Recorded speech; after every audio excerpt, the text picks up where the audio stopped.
पर इस नियमावली में उस एक्ट के मूल विषय को बहुत तरीके से, एक तरीके से कोल्ड ब्लडेड मर्डर जैसे कहा जाता है ना, उस तरीके से सरकार ने प्रयास किया है।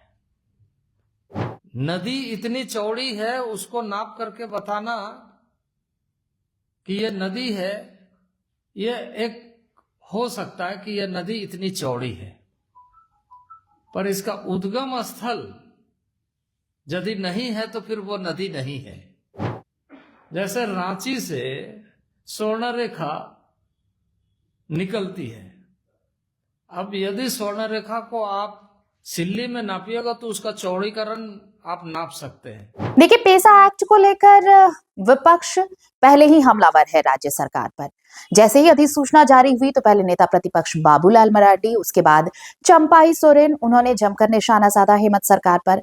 अब आज देखिए, राज्य में पूर्व मुख्यमंत्री रह चुके हैं, केंद्रीय मंत्री रह चुके हैं और बीजेपी के कद्दावर नेता भी हैं अर्जुन मुंडा। उन्होंने और प्रदीप वर्मा ने एक प्रेस कॉन्फ्रेंस की। इस प्रेस कॉन्फ्रेंस में अर्जुन मुंडा ने यह कहा कि पेसा एक्ट जो लागू किया गया है यहाँ पर झारखंड में, वो इसकी आत्मा पर ही कुठाराघात है। उन्होंने तो बकायदा इसे कोल्ड ब्लडेड मर्डर करार दे दिया। उन्होंने कहा कि यह सिर्फ खानापूर्ति की गई है, इससे किसी का कुछ भला नहीं होने वाला। राज्य सरकार ने जो अधिसूचना जारी की है, अगर आप उसे गौर से देखेंगे तो यह सिर्फ कागजों और पन्नों में ही विस्तृत दिखाई देगा। अर्जुन मुंडा ने प्रेस कॉन्फ्रेंस में यह साफ तौर पर कहा कि अगर इसका उद्देश्य और इसके भाव को अगर आप समझने की कोशिश करेंगे तो आपको सिर्फ और सिर्फ शून्यता ही नजर आएगी।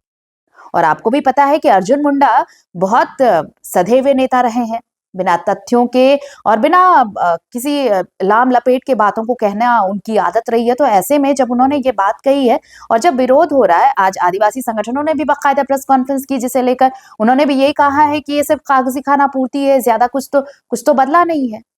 जिस ग्राम सभा को अधिकार दिया जाना था, जिस ग्राम सभा के पास शक्तियां होनी थी, उस ग्राम सभा के हाथ तो कुछ भी नहीं है। और यही चीजें, इसलिए उन्होंने कहा है कि ये पेसा एक्ट की आत्मा पर कुठाराघात है। साथ ही उन्होंने इसे कोल्ड ब्लडेड मर्डर भी करार दिया है।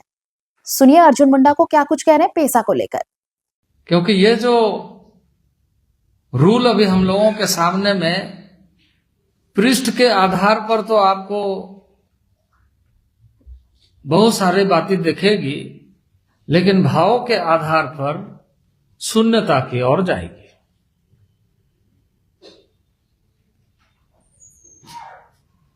तो ये बाद के दिनों में कई तरह का संकट ही पैदा करेगा।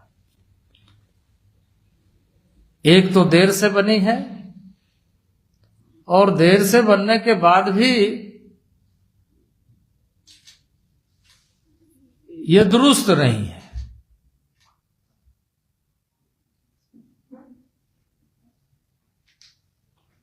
जिसके कारण मूल भावना से ये भटकता हुआ दिख रहा है।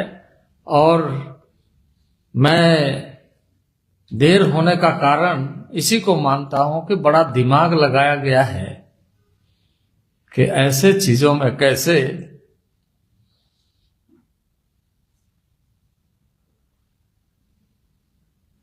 उन क्षेत्रों के चरित्र को नष्ट किया जाए। चारित्रिक तरीके से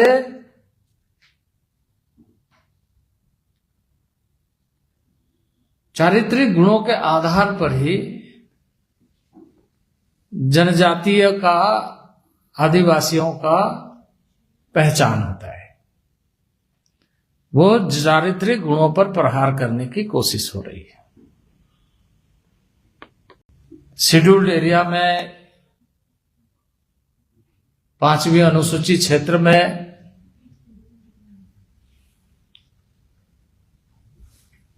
राज्य सरकार को इस राज्य के लिए संवेदनशील होकर के कार्य करने की आवश्यकता है। पर इस विधायी कार्य में, यानी ये तो स्टेट गवर्नमेंट बनाती है, नियमावली स्टेट गवर्नमेंट बनाती है, एक्ट स्टेट या पार्लियामेंट बनाती है।